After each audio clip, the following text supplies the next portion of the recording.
Now I invite Dr. Raza for presentation on NIV Essential Building Core Skills for Internists in High Dependency Unit Care.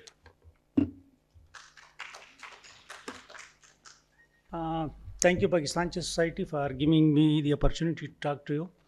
And good morning and warm welcome, Pakistan Society of Physicians. Sorry, and warm welcome to my juniors, my seniors, and my teachers.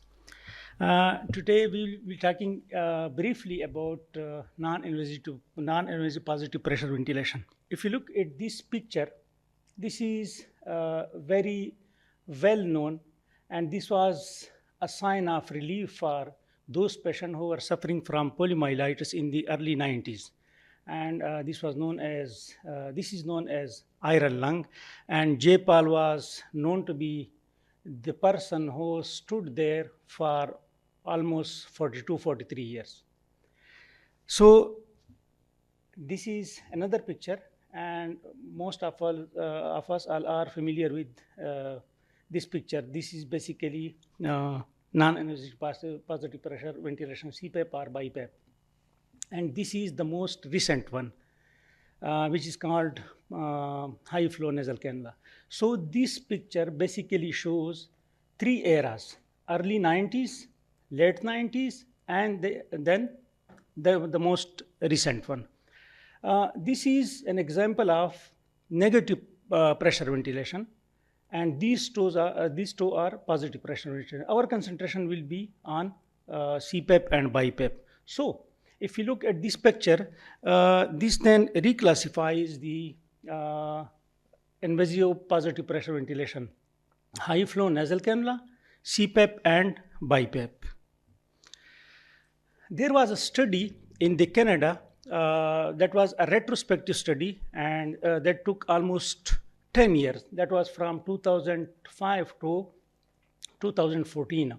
And they observed that the use of non-invasive positive ventilation increased fivefold to threefold during this era. And this was because it has great impact on patient lives, those who were in need of continuous respiratory support, early liberation from ventilators, those patients who were on ventilator because of some acute reason or chronic reason like ARDS. So NIV helped in those patients. Early discharge from the hospitals, and long-term positive respiratory support therapy. And significant impact was observed on many conditions. These included neuromuscular, craniofacial, obesity syndrome, for which the most common use of CPAP and BiPAP has been observed, and other metabolic conditions. Now, if we look at these two graphs, the most left one, this shows the y-axis shows pressure, and the x-axis shows time. So we can say this is basically respiratory cycles, and this is pressure. And if you look at this line, this is very constant line, and this shows it is something that is very fixed. So when we know that it comes on the pressure axis, so it is pressure. This is basically an example of continuous positive pressure, and this is the graphical representation of CPAP. We know that CPAP is most commonly used in obstructive sleep apnea.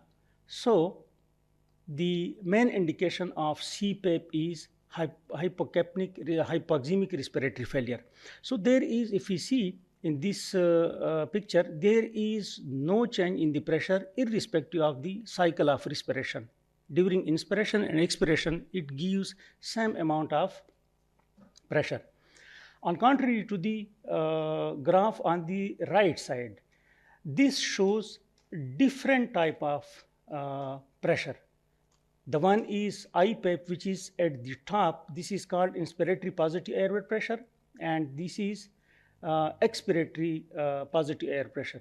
So this pressure is given during expiration and this pressure is given during inspiration. So there is difference of pressure given, pressure support given to the patients during their respiratory cycle. Now, if we look at this pressure chart, there is a pressure difference.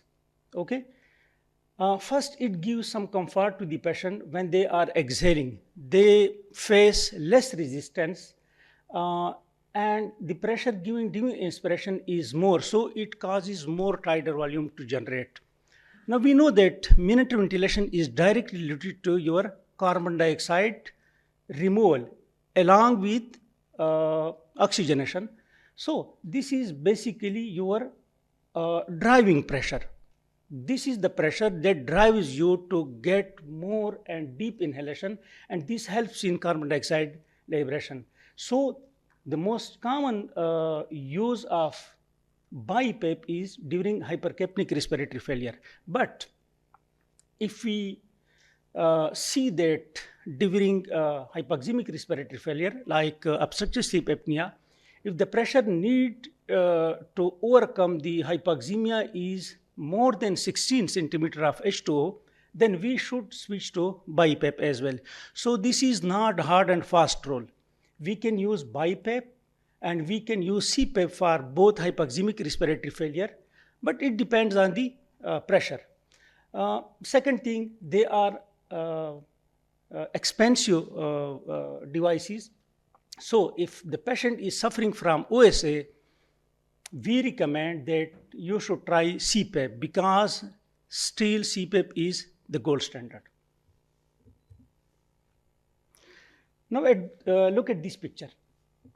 This is also intra-alveolar pressure. If we see, this is the patient who is without any supportive therapy. This is on CPAP and this is BiPAP. Almost the same changes we can observe. This is continuous positive pressure, and the small differences is because of the patient effort. For example, if the patient is exhaling, it causes some changing in your intra-alveolar pressure. The one thing which is very much evident from this graph is during when the patient is breathing at its own without any support, the negative intra-alveolar pressure reaches negative and positive. But here, true negative never occurs during BiPAP and CPAP. Although less positive pressure, high pressure changes are there, but the true negative pressure is never achieved in intra-alveolar pressure during CPAP or BiPAP therapy. This is very important. This is basically normal lung mechanics. Okay.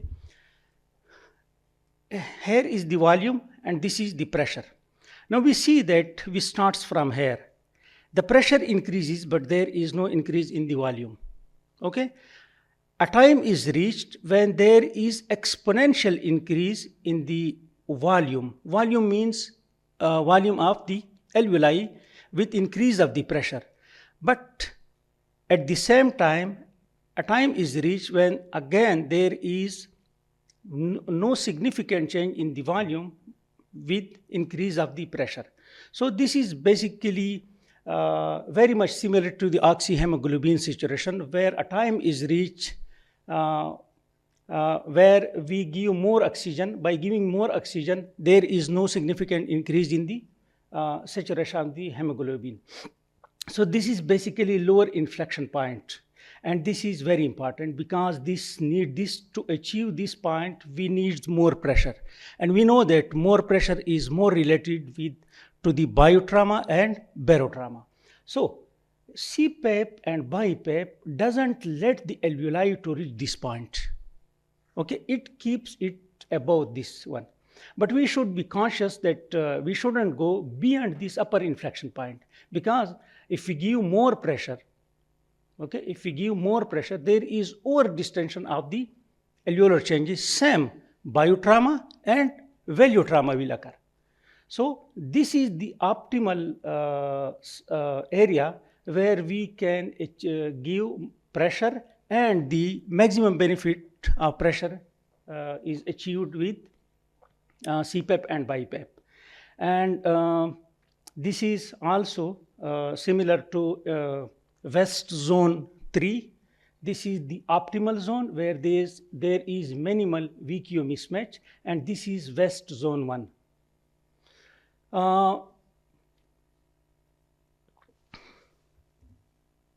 Now, what is basically continuous positive pressure, airway pressure? Continuous, as its name indicates, it gives continuous positive pressure during inspiration and expiration. It aims to maintain airway patency, prevent airway collapse and obstruction and atelectasis, and it reduces the work of breathing.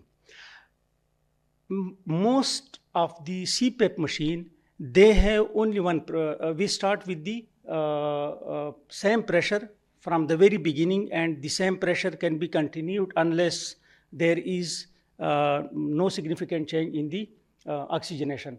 But some continuous positive air pressure have ramp phenomena, means they are more advanced CPAP machine where we give low pressure starting from 4 or 5, and that can be increased to up to 16 to 20 centimeter of H2O. And this duration should be between 45 to 1 hour. This gives acclimatization and tolerance of the patient, also gives some relief to the patient, and until the patient is tolerant to the CPAP machine. This is bi-level positive airway pressure. It has two components. One is IPAP and the other is EPAP. Inspiratory positive air pressure and expiratory airway pressure. As we discussed that it has effect on the hypoxemia, as well as we can use this in hypercapnic respiratory failure because it causes more pressure. It helps in generating more tidal volume, hence more minute ventilation. So this is meant for carbon dioxide washout.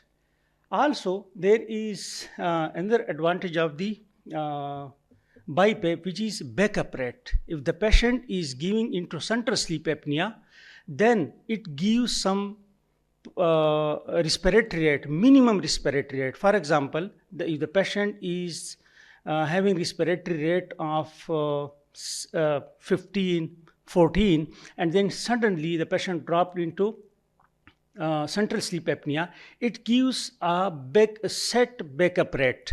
For example, we start the patient, the machine to give a respiratory rate of at least 10 or 8, depending on the condition of the patient. So it has two advantages. One is carbon dioxide washout.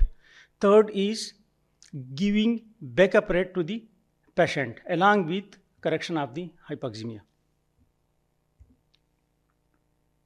What are the different modes of BiPAP ventilation? So one is spontaneous mode.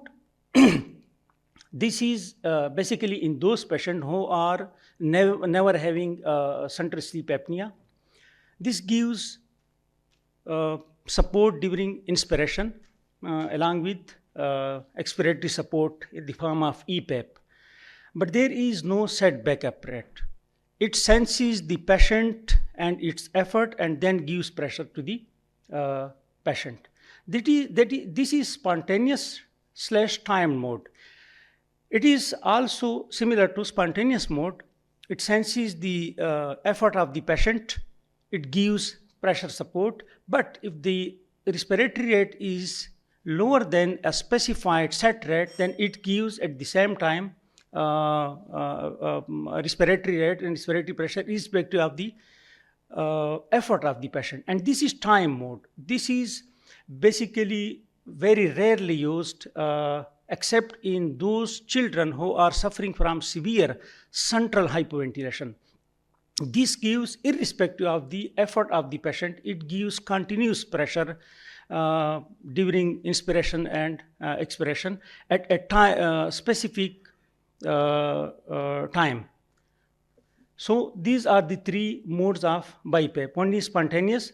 There is this senses the effort of the patient, spontaneous and time, along with the effort of the patient, it gives also spontaneous breaths, and this is totally independent of the efforts of the patient. It gives respiratory rate to the patient. If the patient is having some specific effort and the effort is reached, which is called trigger, okay, if it reach that pressure, then it also supports the respiratory rate of the patient as well. So for to get maximum achievement from NIV, interface is very important. Best choosing the right interface is crucial to the success of implementing NIV. Interface means the ultimate face mask or nasal pillow. So it should be having these three characteristics. It should have a good adhesion to the face, there should be minimal leak, and there should be minimal dead space. Interface is of two types. One is vented and the other is non-vented. Vented means that there are, if we give NIV through CPAP machine, then it has only one circuit.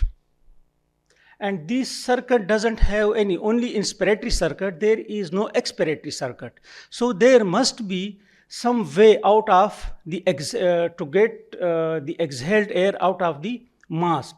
And there are pores on those masks. These are called vented interfaces or vented masks. Non-vented masks are those masks that are used in the NIV, which is given through the ventilator, because it has inspiratory circuit and expiratory circuit, so you need not to give some way to carbon dioxide to exhale. So these are non-vented, and this was a great, very much problem during the COVID pandemic, because we were having all those masks which were vented. So we had to close the pores via stickings. These are the different types of CPAP mask. One is nasal pillow. This is nasal mask or full face mask, and this is nasal mask. And this is the CPAP machine, which has its knob. This is the screen, this is the humidifier, and this is the connecting port. Now, what are the advantages of CPAP and BiPAP or NIV? There are a lot of advantages, but it prevents the patient to be mechanically ventilated. We gives support without being the patient ventilated. There is no or less use or need of sedation. The patient can intermittently drink and eat. There is communication if the patient is having only nasal pillow or nasal mask, and there is very low risk of ventilator associated pneumonia in this patient. These are the few indications for NIV. One is in respiratory failure, whether hypercapnic or hypoxemic respiratory failure. Respiratory distress is basically when the patient is not in respiratory failure, but the patient is very much in distress. The patient respiratory rate is more than 35. So in this condition, because the patient is at the verge of exhaustion, we give some support in the form of NIV. Hypercapnia with pH of less than 7.35, and this is very typical for COPD patients. Cardiogenic pulmonary edema and obstructive sleep apnea or obesity hyperventilation syndrome. Also, we can use in children when they are suffering from Ondine curse, central hyperventilation. These are few contraindications, like if the patient is in coma, you shouldn't use NIV. Encephalopathy, cardiac arrest, facial trauma, acute hemodynamic instability. Remember, in cardiogenic pulmonary edema, NIV is beneficial because it decreases afterload and preload. But In acute hemodynamic instability, it causes decrease in cardiac output, so it should not be used. GI bleeds because there are risk of aspiration, status epilepticus, and upper airway obstruction. Thank you.